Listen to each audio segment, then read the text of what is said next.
Congratulations.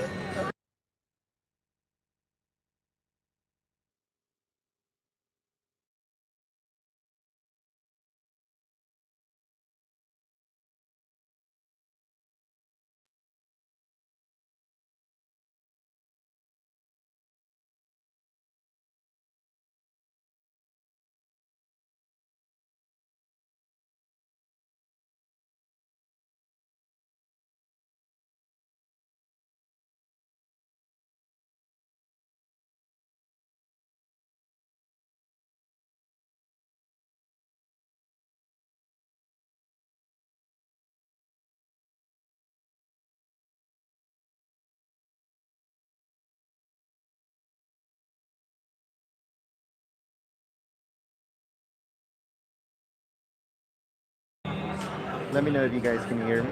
Press 1 if you guys can hear me.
All right, folks. So there's no audio because of the copyrighted music in the background. Until they come out, then that's when we're gonna have sound.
All right, folks, welcome, welcome, welcome. Please share the live stream on social media. I can't have the music in the background because they're copyrighted and I don't want to get shut down. So please share the live stream. Thank you. This is, I guess, a speech or a debate between Charlie Kirk and the guy from the Young Turks. Thank you. Please welcome founder of the Millennial Action Project, Stephen Alpara, moderator of Politicon's opening debate.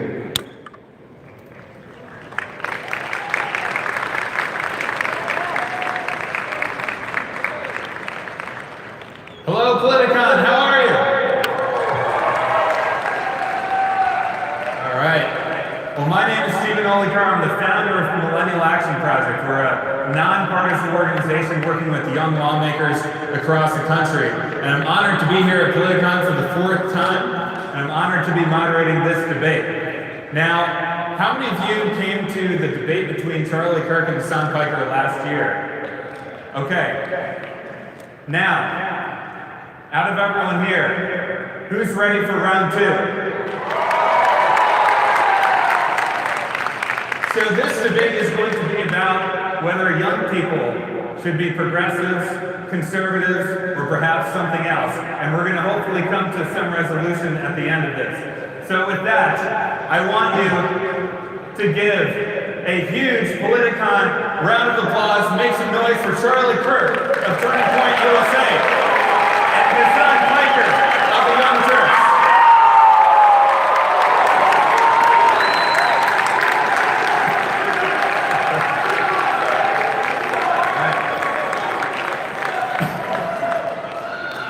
I love Politicon.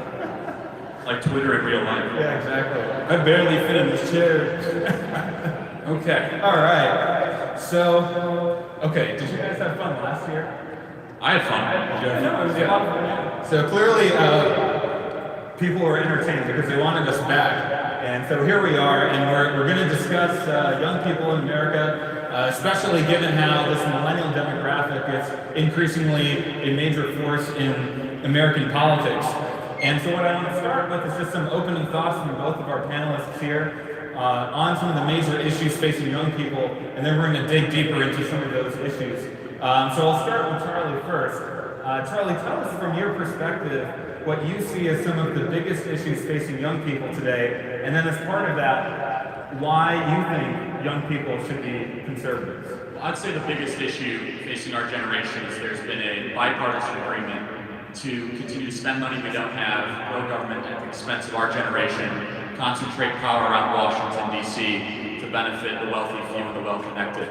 And this shouldn't necessarily be a partisan issue, but it does. It becomes.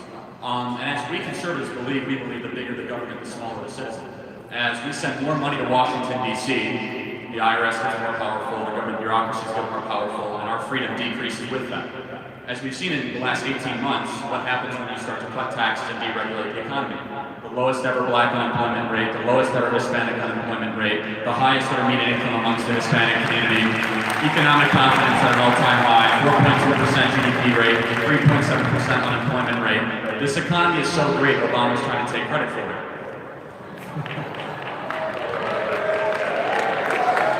And you can start to see the beginning stages of what happens when you embrace conservative principles and conservative ideas. Juxtapose that with the last 8 years, which was mediocrity and apologizing for being American. And it's great that we have a president that believes in the free market, free enterprise system, and I look forward to this discussion with Hasan, as it's always lively and never disappoints. All right. So Hasan, you can respond to some of those points if you want to, but also tell us what you see as some of the big issues facing young people today, from your perspective, why you think young people should be progressive.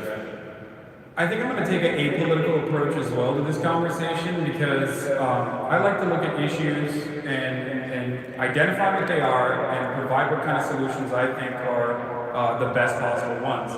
Currently, the economic system that we're living under is inherently exploitative, it's inherently oppressive, and we're now actually feeling the devastating impact of that more than ever. We live in a country where there are 40 million Americans. We live in the wealthiest nation that has ever existed, the wealthiest nation on the planet, and we have 40 million Americans living in poverty.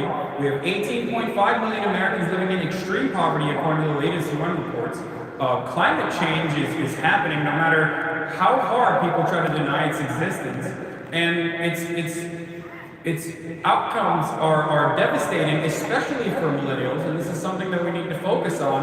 And unfortunately, every single time we try to bring about any sort of socialized solutions to these problems that the free market obviously fails to provide solutions for, we get called socialist, and that idea is inherently damaging. We live under an inherently oppressive capitalist dogma, and I'm here to talk about that because I think that at least questioning that and striving to find a better system is exactly what young people should be doing right now. So, inherently oppressive. So, small business owners are oppressing their employees. Come on, you're hyper-focusing on small business, dog. I'm talking about capitalism versus socialism. Even though 85% of all jobs in this country are created by small businesses, even though this president, poverty rates have gone to the lowest level in the last 65 years. Do you want to ask Let me finish. I let you finish, right? Okay, go ahead. 3.9 million Americans have gone off food stamps and into the labor force under this president. That should be applauded by everyone. When less people have to go to government for money and for meaning, and they instead are able to go to a job and a paycheck, that's a good thing. And so the final thing I'll say is this, and you'll find disagreement. Just because someone gets rich does not mean someone gets poor. In order for you to get rich in a free market system, you must have a good idea. You must create value. You must employ people. You probably borrow money.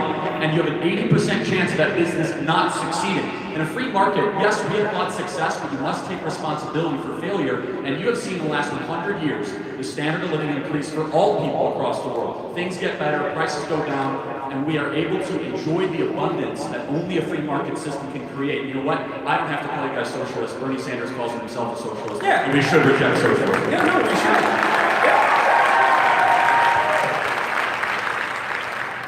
It's very nice of you to immediately launch this accusation that I don't care for small businesses, or small businesses will never exist under a social democracy, kind of similar to small businesses in Nordic countries and with robust economies, but with also a powerful and protective social welfare programs and socialized safety nets. This exists everywhere around the world. All of the comparable Western democratic have been able to institute socialist principles, and that's precisely why their people are a lot happier. But then on top of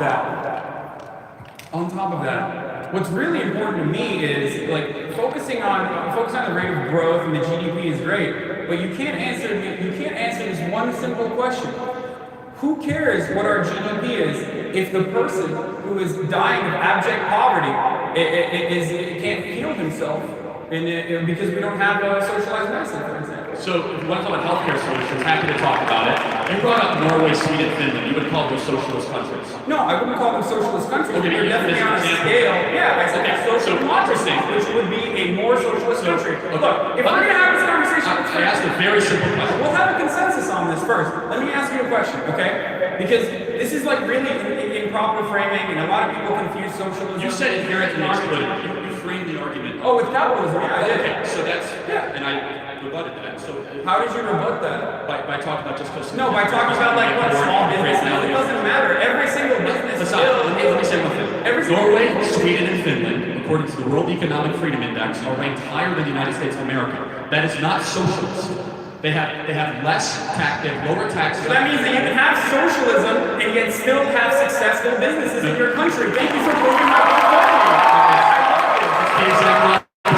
You know what socialist is? Bernie Sanders wants an 80% tax rate on Venezuela is social. right, dude. Listen. Bernie Sanders wants to keep our valuable assets in the world. You want me to explain it to you? Because you obviously don't understand it. Do you want me to explain it to Is you? Cuba not socialist? Is North Korea not socialist? Was Vietnam not socialist? Was Zimbabwe not socialist? You can laugh all you want. Okay. But 100 million people died under socialism in the last 100 years, and you have the gumption to laughing to the victims' families from Cuba, Venezuela, Korea, Vietnam, from Laos, China, from Stalin's Russia. The number one killer of citizens, from innocent civilians in the last 100 years, has been the very idea that you shamelessly wear on your sleeve every single day. Marxism has killed more people than any other ideology over the last 100 years. Okay. Thank you for those words. When 100 million people die under a communist dictatorship, and some of those millions are also Nazis, which is included there, whatever, you blame communism. National Socialist Workers Party. Or you blame socialism. But when 7 million people die every year under our current global capitalist environment, where just by famine alone, before we even talk about imperialism, before we even talk about the damaging wars that are happening all around the world, then it's the individual. So you're essentially telling every single person that's poor, it's your fault that you're poor, it's your fault that you die under a capitalist system, but if you were under a communist system... never said that. I mean, that's literally what you're saying. No, it's not. So whose fault is it? Whose fault is it that 7 million people every year die just by famine-related diseases and famine under our current global capitalist structure? Whose individual fault is it? Yeah. Why is it with the system that comes to communism, but it's actually From 40 years to 80 years in America, and 76 years. You're not answering Global poverty is at its all-time low, and ever has been. But you're not below 10%. You're not answering my question. You're not answering. You're There's not a singular person why individuals might die, unfortunately. What's going to stop Oh, that? it's unfortunate when they die. Well, yes, Hasan, death is unfortunate. Yeah, I know. I understand. But you seem as though they are just a statistic. How do you solve it? So let's talk about healthcare in particular. Okay. Because a common critique of conservatives is that we do not have a plan for healthcare. It's quite simple. First of all, the idea that we do not have socialized medicine or a test case for it in the States is incorrect. The Veterans You see Administration... the veterans, oh God. $180 billion a year How we disgusting. spend trying to help our veterans. Son, let me finish. $180 billion a year we spend trying to help our veterans, and they wait in line, they die in the clinics, the quality of care is unbelievably low. You cannot say that the Veterans Administration is a well-run government agency despite us spending $180 billion a year trying to help our vets. We How have seen... you would send these young men and women overseas to go fight in not you, I'm against conservatives in general. Just conservatives in general don't mind sending these young men and women overseas to fight imperialist conquests that have nothing to do with protecting America or protecting American sovereignty. Hold on, that's great, that's great. I mean, that's just one war though. We're waging many currently. But then they come back and the numbers have obviously increased. And the number of casualties have increased. The treatment is drastically different than a regular pool of American citizens who aren't in the line of fire. How could you then turn around, not fund that system that we promised those veterans we would take care of them, not fund that system, and then use it as a talking point to say socialized medicine does not work? We should take discussing the fact that you defend that system. The fact that vets die waiting for care. Our vets are our heroes. First of all, I'm against the Afghanistan war, against the Iraq war, against our funding the Saudi Arabia's illegal war in Yemen. I'm against this missile strikes in Syria. So don't try to paint me in the same blank and the same brush that all neoconservatives are. Second of all, ironically, Donald Trump is making the world a safer place. The Korean War is ending thanks to Donald Trump.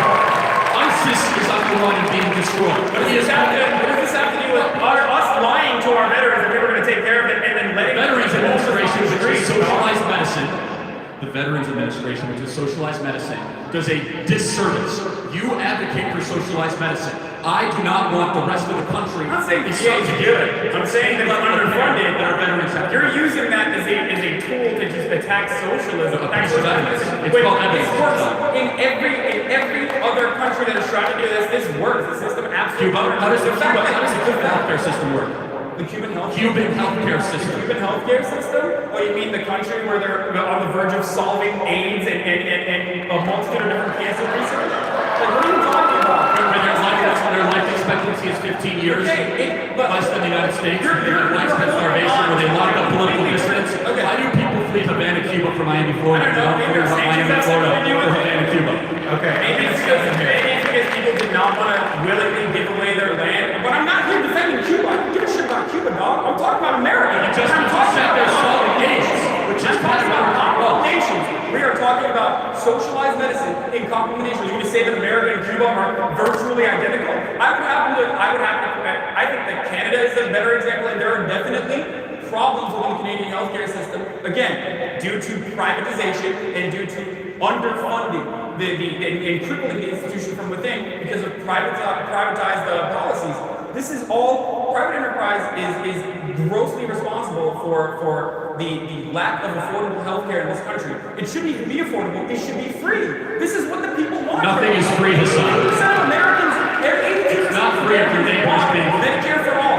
52% of Republicans want Medicare for all. The only people at this point, the only people who are standing firmly against Medicare for all are just essentially saying, look, I don't care. I love corporate lobbyists. I think big pharma should continue to increase their profits. And it doesn't matter if you can't live a dignified life without the crippling fear that if you lose your job, you might lose your health care and you might literally die. And if you can't fund your medicine, if you can't fund your health care, then you should beg on the internet through crowdsourcing. Again, you are virtue signaling constantly because you are implying that because I have a different policy perspective that I care less about these people. The free market system, whenever that's what you want. In every single sector and vertical, allow me to finish. Okay, housing, whether it be in food, whether it be in anywhere the free market is allowed to interact, which we do not have a free market system in healthcare right now. You cannot buy health insurance across state lines. We have a national quota for doctors. We have the FDA that disallows entrepreneurs to compete against big pharma by having patents for 30 years so that people with great ideas. The FDA regulation is bad when it comes to medicine. There are certain elements of regulation that is bad. How can you be very specific? No, you can't just let me finish. How about a 30-year patent on a drug that disallows someone with a better idea that would bring down the price of the drug so that the middle class can have the same sort of treatment that the rich and powerful have? That's the regulation that you think I'm against. No, I'm saying what I'm for. Let me finish. Sorry, go ahead. Sorry. The free market allows itself three really, really big things. It allows prices to go down, quality to go up, and abundance to go out. Everywhere it's tried, whether it be grocery stores, whether it be housing. If the laws of the market do not stop working just because it's in healthcare, whether it be LASIK eye surgery used to cost $20,000 per eye. Insurance companies. Technological advancements that are because of the free market. Insurance companies would not cover the LASIK eye surgery. It was a cash business. Doctors went outside of the traditional system, and all of a sudden now it costs $500 per eye for LASIK eye surgery. Everything you're saying is flat out false. And also what's false about it? Because we live under a mixed economy, Charlie. So it's a consequence of both publicly funded research and also certain private elements. So when you try to turn around and look at technological advancements that are happening in virtually every field, okay? Virtually every field on an international scale, and assume that this is just a consequence of free market capitalism, well, let's start. Yeah, no, it's actually unicorns, dude. Unicorns are just magically. Hasan, ask me a question. We're gonna lie about this stuff. You might as well just go all the way out. Does insurance cover LASIK? Does insurance cover LASIK eye surgery? It doesn't have to do with anything. Because when you don't have the insurance lobby within the negotiating of prices, then the consumer knows exactly what everything costs. Are you going to? The reason why healthcare costs so much in this country, you go into a hospital, no one knows what anything costs. No one knows what anything costs, or how long you stay there, or how long the procedure is. A key component of a market is pricing. Yeah, and we live in a country that is virtually the only country on the planet that does not negotiate drug prices. Even Donald Trump said he was going to do this, and he's failed to deliver on that promise, among many other promises, like he was going to solve the economy, or that he was going to bring about world peace. Like, this is preposterous to assume that, like, insurance, you can just unjustifiably just throw out a claim without expecting me to, I can't even talk holy shit, refute it when you say, when you make this ridiculous assertion that insurance companies are actually decreasing prices when it's not the government. No, they're not. Hasan, I asked a very specific question. LASIK eye surgery and then you not covered by insurance. Okay. Consumers went straight to the doctor, so they knew how much it cost. Therefore, prices went down, quality went up, and accessibility went outward. That's what happens when a market is allowed to exist. So imagine virtually every other, because I don't know the ins and outs of the complicated LASIK surgery, and I'm willing to bet that you don't either. You just know a talking point about it, but it doesn't matter.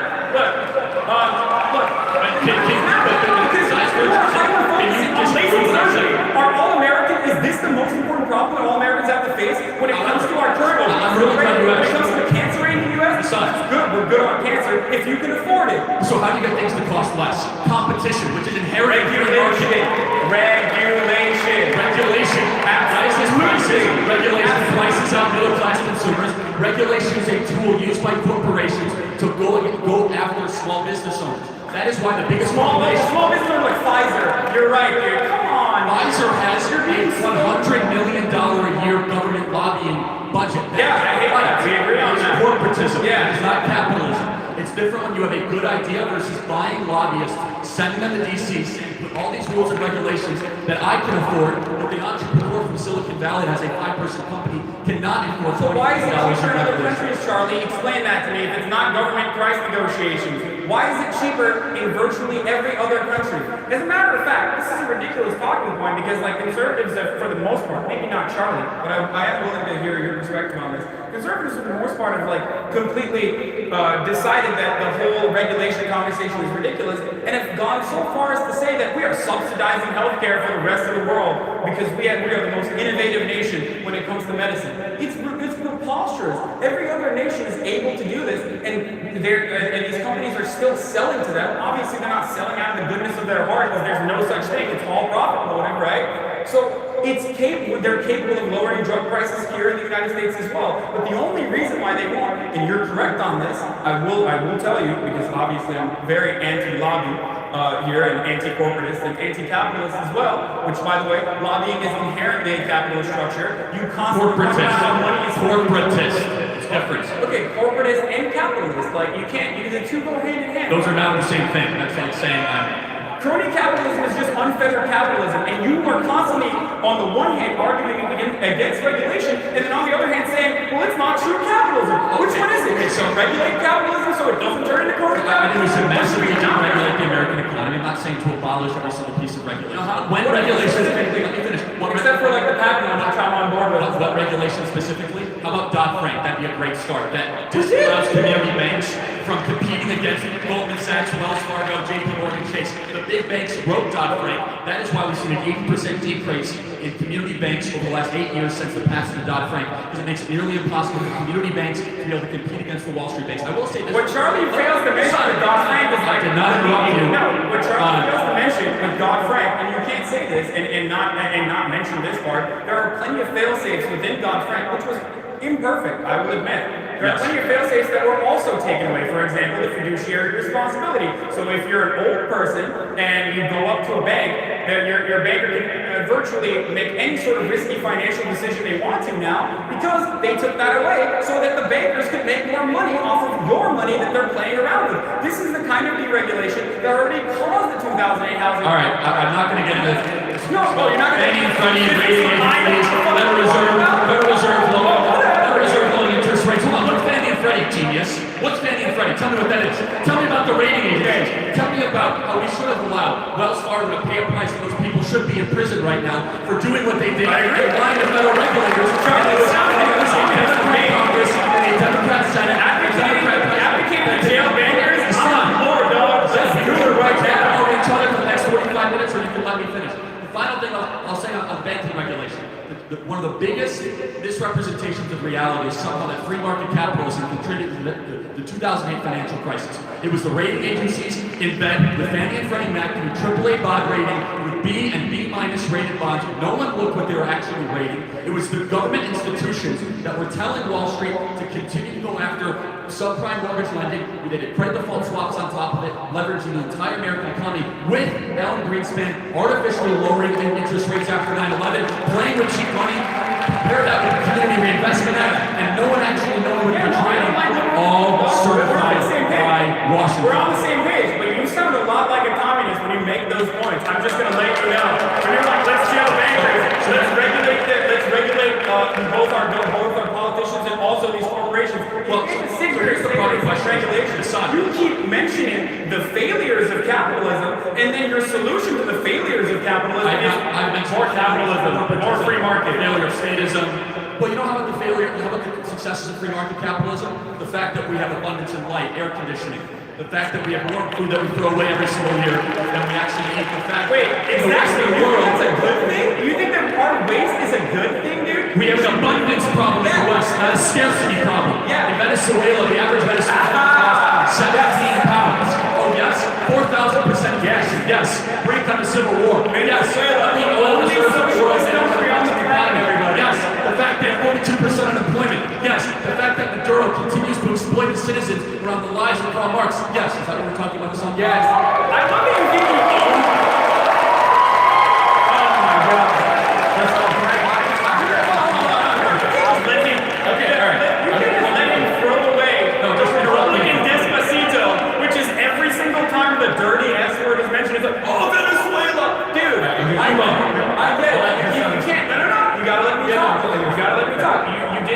you did your dance, and you said Venezuela, you got it out, and I'm Pretty good, glad you right? did. I'm glad you did. It's the ultimate defense. Like I said, Venezuela has virtually the same Venezuela has socialized its extraction industries, which is why it is extremely comparable to a Nordic country like Norway.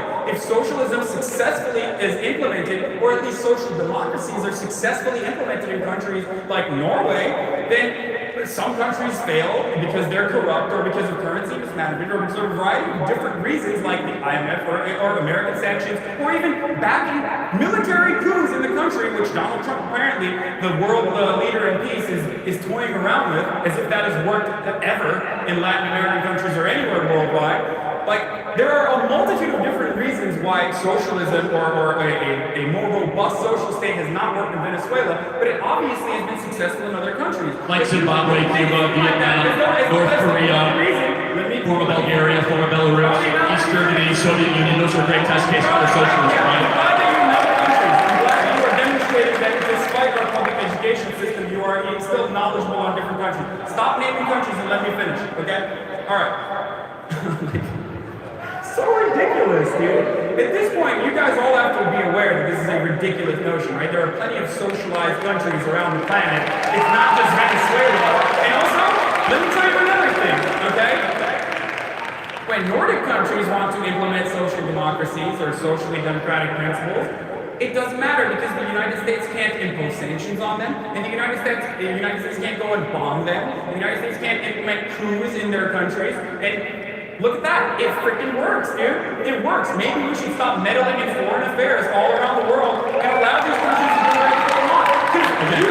Virtue signaling. I generally agree with the Yeah, you can talk about virtue signaling. Here's what's virtue signaling. Acting like you care about Venezuela. Acting like you care about the interests of I do care about Venezuela. Yeah, if you did, you wouldn't be in support of an administration that is trying to put sanctions on Venezuela, a country that is already crippled. Like, it's a corrupt government. I'm sure there's an authoritarian element to it. I'm not the biggest fan of Maduro either. But you can't sit here and be like, oh, Venezuela, just to talk about socialism when your fellow men and women, your fellow brothers and sisters are dying in this country, and you want to stop socialized medicine from happening here. All right, so So you're drawing a connection with empathy and with my policy prescription to help people. And I would say that Because free market principles have never worked in socialized medicine. Obviously, that's the reason why we're here. Like, that's the reason why. So can you explain to me though that why people did everything they could to flee East Germany to go to West Germany, people flee to Cuba from Miami, Florida, or they went to Venezuela for a free market system. Why are they coming to America? Yeah, every immigrant's like, I'm coming to America for the free market system. Maybe the ones that you found. Well, they're also fleeing. They're leaving violence that we dictatorships. They're leaving violence that we largely are responsible for. Like the Honduran caravan, for example. Let me ask you a question. Who is implementing coups in these countries? Who is funding right-wing paramilitary groups just because they're capitalist and they love the second market? So tell me, since that's your general thesis, that the reason communism and socialism hasn't worked because of U.S. intervention. What U.S. intervention in Zimbabwe? Or what U.S. intervention? So the distinction between It's not the Korea reason. I'm not a dummy. I don't think there's a singular reason for an entire country to absolutely fail. Like, it's ridiculous. Let me ask you a question. Because South Korea exists today because of U.S. intervention. North Korea lives in darkness. It's not because of U.S. intervention, Charlie.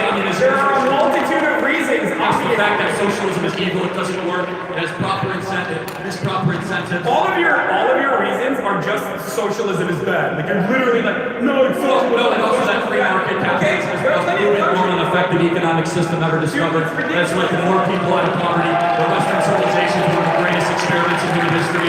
That the life expectancy has gone nearly double in the last 100 years. That global poverty is talking about, right? Like, I understand that technologically that's true. This is repetition is the soul of memory, and I hope you can remember some of this. Yes. So you can stop being a Marxist. Yes.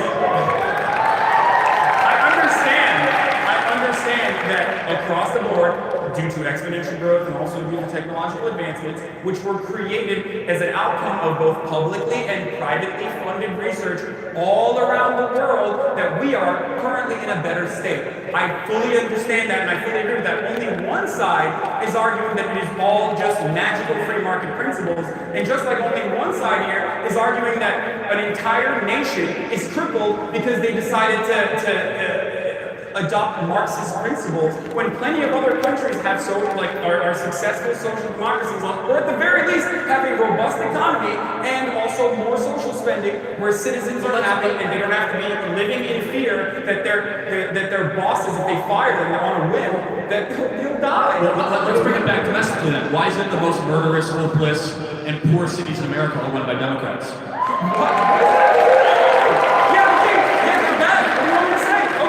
Because your very policies are put on trial in Philadelphia and Chicago and Oakland. Rahm Emanuel, a big socialist, who said Chicago needed socialized medicine, and that's why there's not much. Chicago's already entertaining universal basic income, which you support. So you're saying that premeditatedly are having a lot of violence because they're going to implement universal basic income? They also have the strictest gun laws in the country, but one I'm a big fan of those. Please make a good argument one time. Can you answer the question though? Why is it that the most murderous? Some of those Democrats are bad. What do you want me to say? Maybe the ideas are bad, Hasan.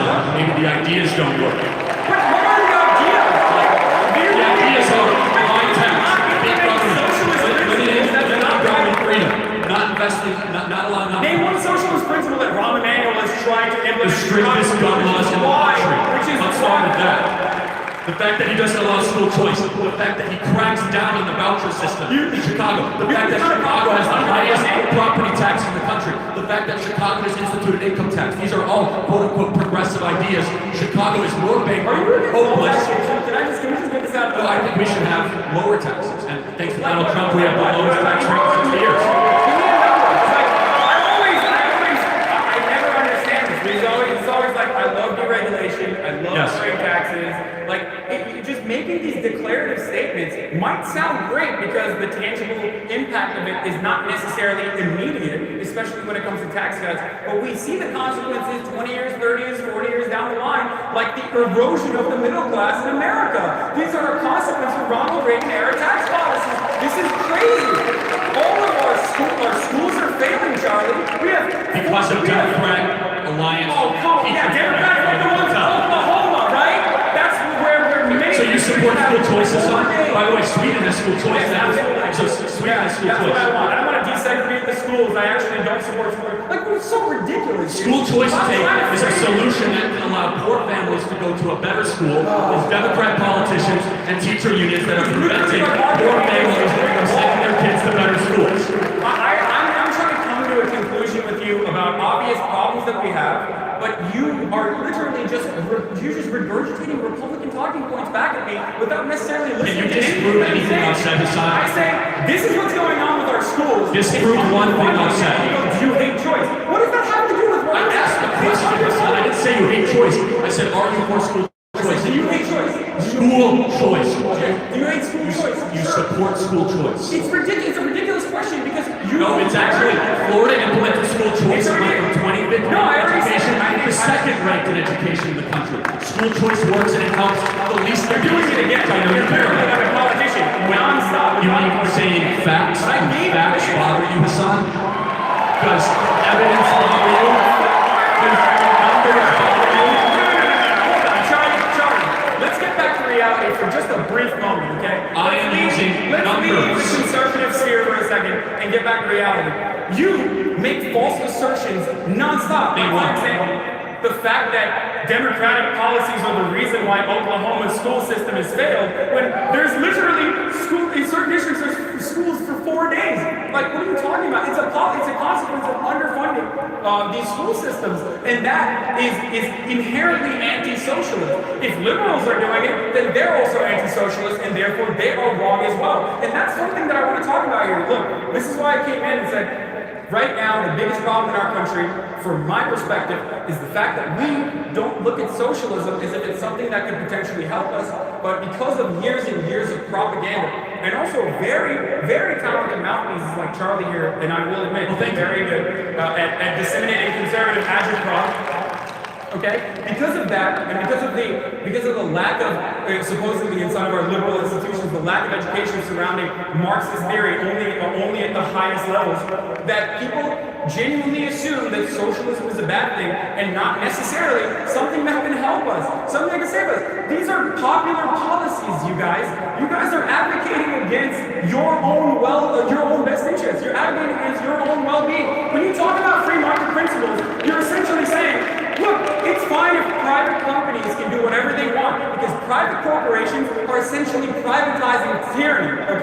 They are unelectable, they are unaccountable, and this mythological free market Can you use some evidence, hasn't Hasan, saved you at all. please? Use some evidence so that we can have a discussion about it. I mean, look around, dude. I already gave I you. look around and I see a lot of Okay. Trump supporters. Great. Go Trump. Your example of this is the Hasan, that's not evidence. I use very good. Okay, so for example, evidence. Chicago has not had a Republican mayor since 1931. Evidence. Atlanta has not had a looking Republican at this from mayor. partisan perspective. I don't care about the Democratic Okay, Party. well, here's the point: is that your ideas, Your failure to see is I'm not. I also don't like I allow you to get to your diatribe. Allow me to finish. That's the perfect transition to the next topic here. Hey, you're the moderator. Couple of things here. First of all, I love these guys. I knew you were here.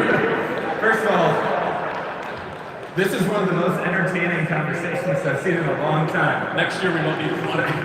Second of all, you guys are very talented because you've touched on nearly all of the topics I wanted to touch on. Third, you've touched on actually what you ended on here is an interesting theme that actually cuts across the political divide, and that is that young people across the board are extremely skeptical of institutions. They are skeptical of both the Democratic and Republican parties. A plurality of millennials today identify as independent. So I want to get your take on this because I think it has a huge impact on the policy choices we decide. And I heard it from both of you, when you mentioned Democratic policies, Hasan would say that I'm not a Democrat and I do even criticize a lot of liberal policies and vice versa. So let me actually start with Hasan on this. For the record, just before we even get started, I didn't say I'm not a Democrat. I said I criticize Democrats because I'm not a partisan hack. Okay? If someone's policy choices, for example, like school voucher systems and whatnot, are inherently bad from a morality perspective, and I don't appreciate that, I'm going to criticize it. That's all I was saying. Right, but you're- I don't have to defend the Democratic Party, and I certainly will not defend the Republican Party. That's all I wanted to point out. I will still probably vote Democrat at the end of the day because I believe in easing the burden placed upon the proletariat, and that is why I would vote Democrat, and I'll tell them to do that as well. So let me ask. Did you see the proletariat? Are you triggered by a word? Like, what do you mean? So, okay, sorry. Proletariat, an inherently bad word, guys. It means the working class. Oh, yeah, I got that. Just ask how that worked out in Stalinist Russia, fighting the working class. Only place where there's ever been the proletariat. No one else. Like Laos, China, Vietnam, or Cuba, Zimbabwe, all the 100 other times we tried communism the last 100 years. Bourgeoisie That's not what I'm advocating for. Do you understand the difference between Stalinism and Leninism and Marxist theory in general? There are different variations. What you're doing right now is taking advantage of a lack of education surrounding leftist ideology, and it's really disgusting. Instead, sit down and understand what I'm talking about. I don't care about state associative power, okay? I don't care about authoritarianism. Obviously, I'm not an authoritarian. I don't like our current almost proto-fascist government right now. All right. Okay. Can I say, here's something, Hasan, just so the audience can distill this. I don't trust the government. Therefore, why make the government bigger? Hasan says he doesn't trust the government and he wants to make government bigger. He says, the government is, this is Hasan, the government is largely bought by lobby. Literally doing a this is a song right now. Can You think you sound intelligent? I summarize what you're saying? We agree that lobbyists have too much access to this government. You want to make that government bigger, stronger, more powerful. I want to make that government smaller and more accountable to the citizens. That's a huge difference between conservatives and progressives. I love that, look, are we going to have an actual intelligent conversation? Can you disagree? Because more government doesn't necessarily always mean more bad government. It's not like I'm advocating for corruption here. Actually, as a matter of fact, if you want to talk about corruption, let's talk about lobbying. Let's talk about lobbying. Let's talk about how money is speech, like how we fund politicians. Let's talk about the fact that politicians spend 70% of their time raising funds for their next campaign. I don't like that system. I advocate against it. So you don't want to reform campaign finance laws? Then give me specific examples of how you want to do that. Because I don't think Foster Freeze, one of your donors, is going to be very happy when he finds out you're part of that. The Democrat teacher unions are going to be pretty upset when you start talking about putting caps on Citizens United. Myth number one, that somehow only Republicans and conservatives benefit from Citizens United. I don't care. Democrat labor unions I'm talking to you right now. beneficiaries. There are plenty of libertarians who feel Hillary Clinton outspent Trump 2-1. So don't get the idea that somehow Republicans and only finish. Hasan. You know me, Hasan. notoriously not anti-Hillary. You're right. Let me go back back to some music. Okay, but like, dude, you can't paint like Democrats do this, Republicans do this. Ask me what my position is, and I will gladly tell you. I will tell you my position on campaign finance reform. No more dark money, 24-hour reporting, unlimited contributions. Unlimited contributions? Yes. Are you out of your mind? Okay, so let me ask you a question. The Young Turks network. Yeah. Would you say that it's more liberal or it's more conservative? It's absolutely more liberal. Okay, so when you talk, you're influencing an election. You think it's Should that be regulated? Because that could be considered political speech. No.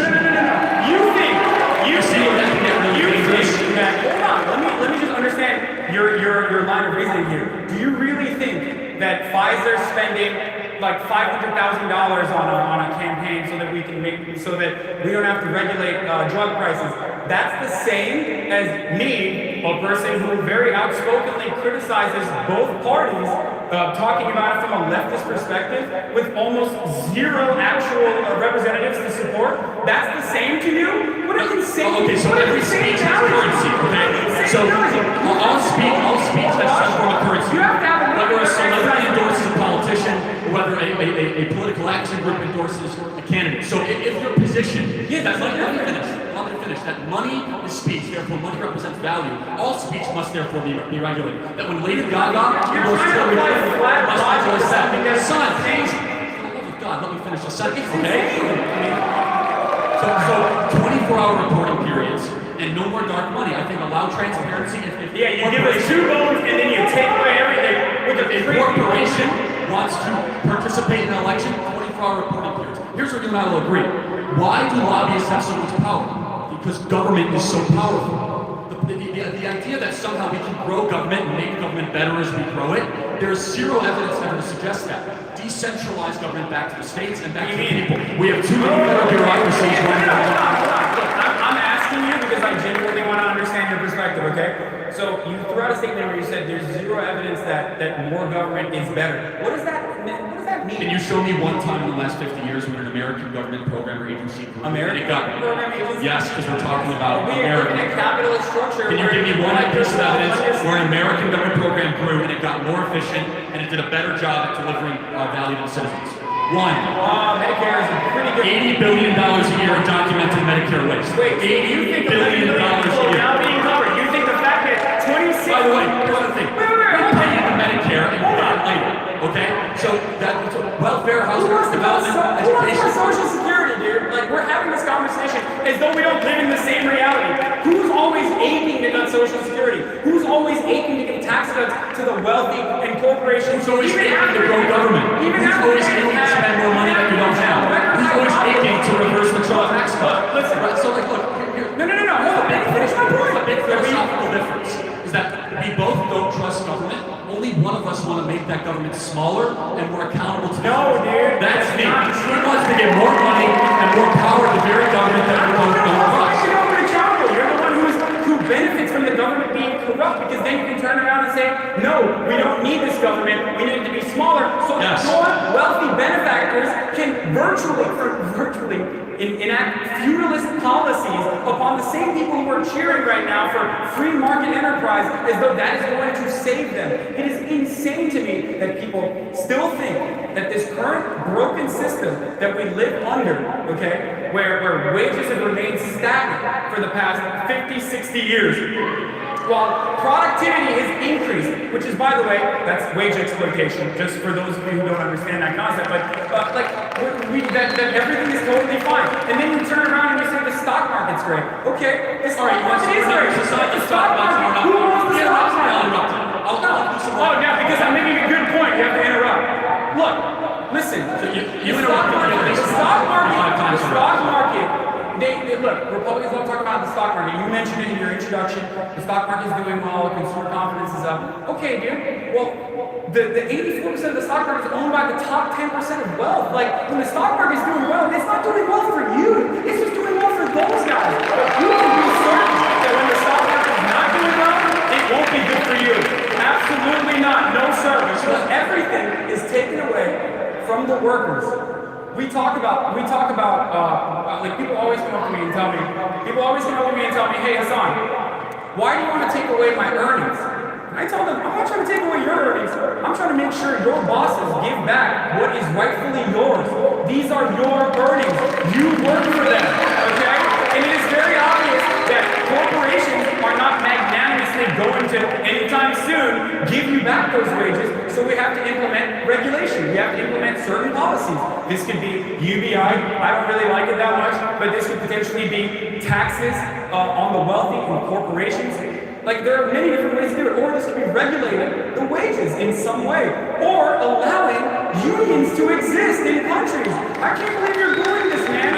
Your father has been, look, your parents have benefited from this.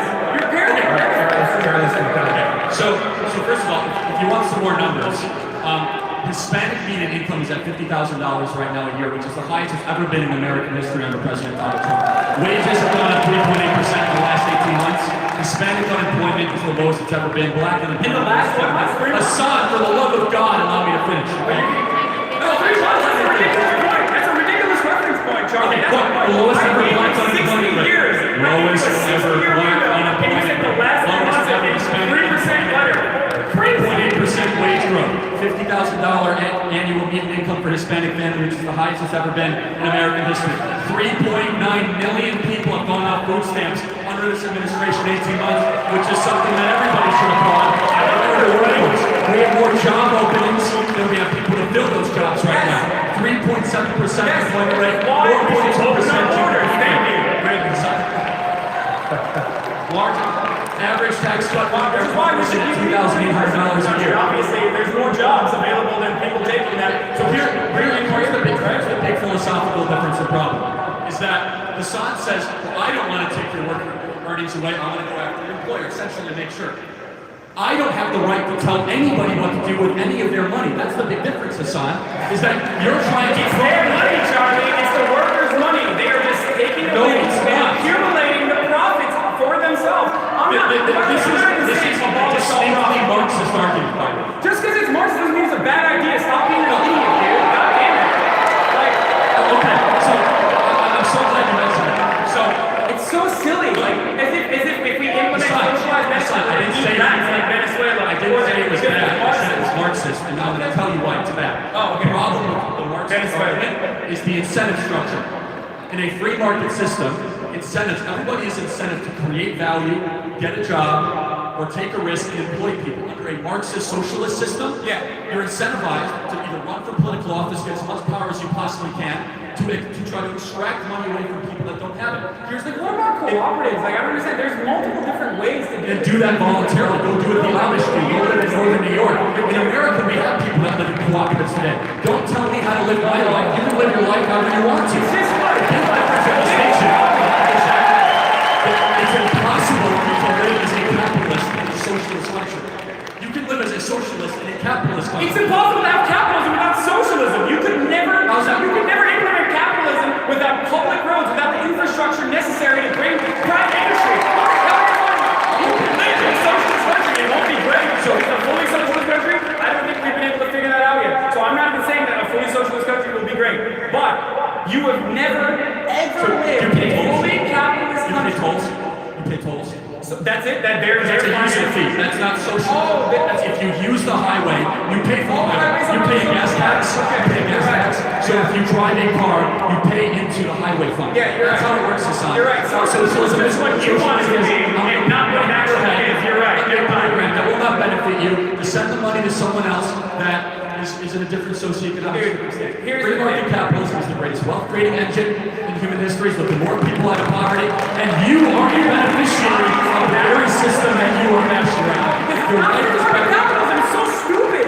When the last time we had free market capitalism or something close to it was leading up to the Great Depression, okay? There's no such thing as like, we have a fully free market. Where is the fully free market? If you like a decentralized government, why don't you go live in Somalia? There's decentralized government there, all you want. Well, so we are more capitalist than we are socialist right now. And everywhere in the free market. Also, you admit that capitalism and socialism coexist. So we have Thank you for proving my earlier point. We have broken public schools, which you would attribute to socialist policies. We No, spend money that we I said don't that have. we need to spend Government is more far on too it. big, far too powerful, far too controlling over our lives. Dude, We have a $4.4 trillion budget every single year. It's an idea. It's an ideology. We We have 3 million people that work for the federal government. All of these are pseudo-socialist ideas, of which I categorically disagree with. So you want to privatize the school system entirely? Okay, localize the state system, eliminate the Department of Education, send them all back to the states, violate the system. By the way, what does Foster Freeze think about all that? I would like to know his perspective, because obviously his perspective is more important. Just because I don't know, he's trying to attack my investors and donors, of which I'm happy to talk about. We have 35,000 donors spanning all 50 states. We now have a $15 million budget. And we are supported by some of the most successful people in the American business community. He means wealthy billionaires who have stolen our money.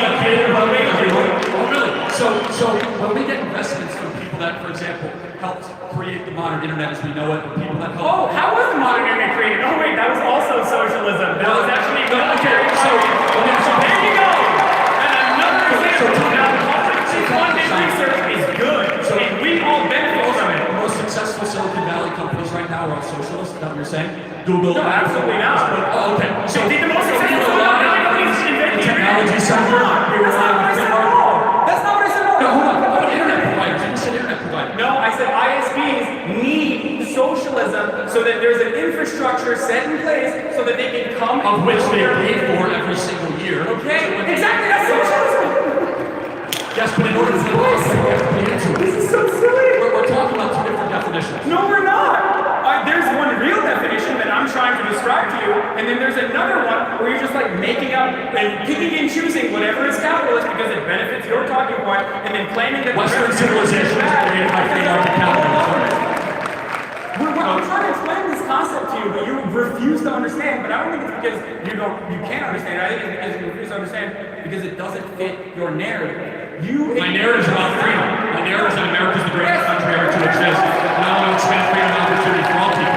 My narrative is that freedom in a country. The narrative I care is that freedom, global poverty, that is privatized tyranny, Charlie. There's no freedom in a country that is privatized tyranny, where your bosses can do whatever they want and never even give you an example. They never even give you a reason. I'm not arguing why you think in the same galaxy as what you're describing, first and foremost. You just said I'm arguing for freedom. I'm telling you that progress is important. Let's talk about a capitalist system. That means you have private property rights, which means if somebody is exploiting you, you go to a judge and you adjudicate that difference.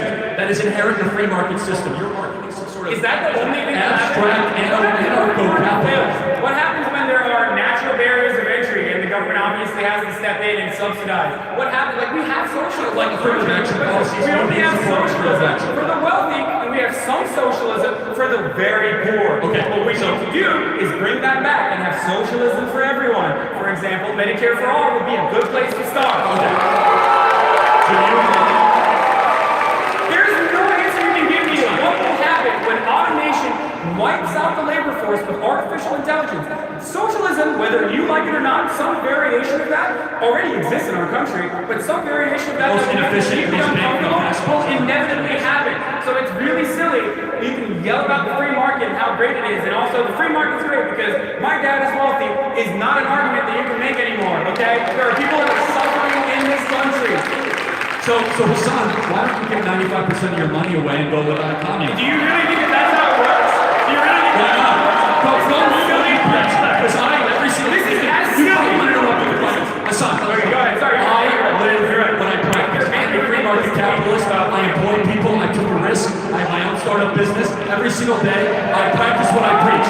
He wants other people to contribute to what he considers to be a good idea, what he considers will make the world a better place. Okay, if you're going to go live as a socialist, go do it, Hasan. What's stopping you? Okay, so here's where this is ridiculous. This is the last point. The last point I have to make is this.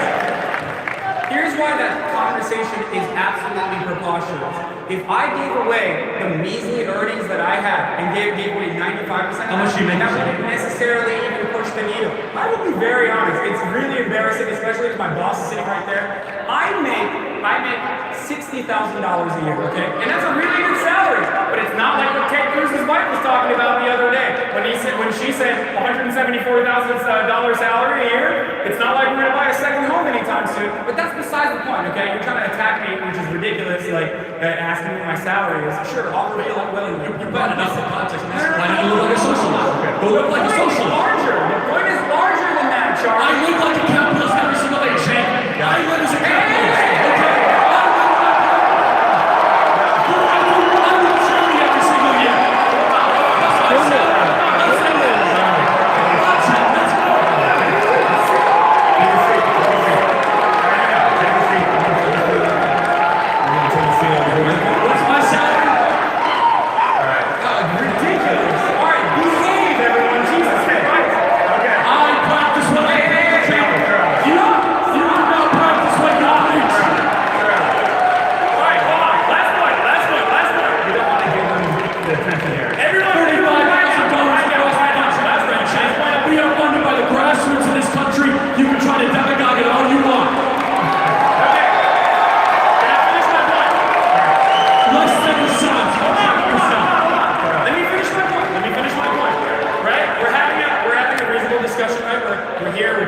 vocabulary. Let's stop screaming at one another, including those of you on Turks who obviously don't pay me enough.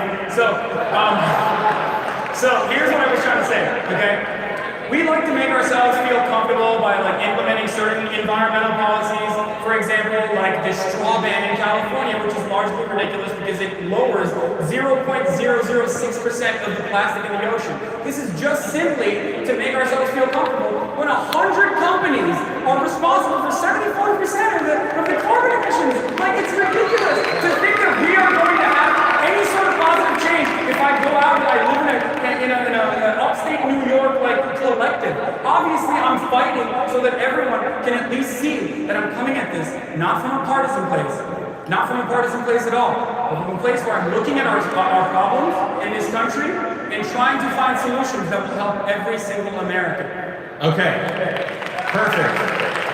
So we have to wrap it up now, but I'm gonna say a couple of things. First of all, I'm really grateful to both of you. What we're seeing right here is except for that last part, is American democracy at work. This is about a competition of ideas. And since the founding of this country, this is really what it was all about. What's the role of government and what's the role of free enterprise? And so I just want to thank both of you for having a constructive and lively debate. Give both of them a big round of applause. God bless America. Thank you. And God bless Donald Trump.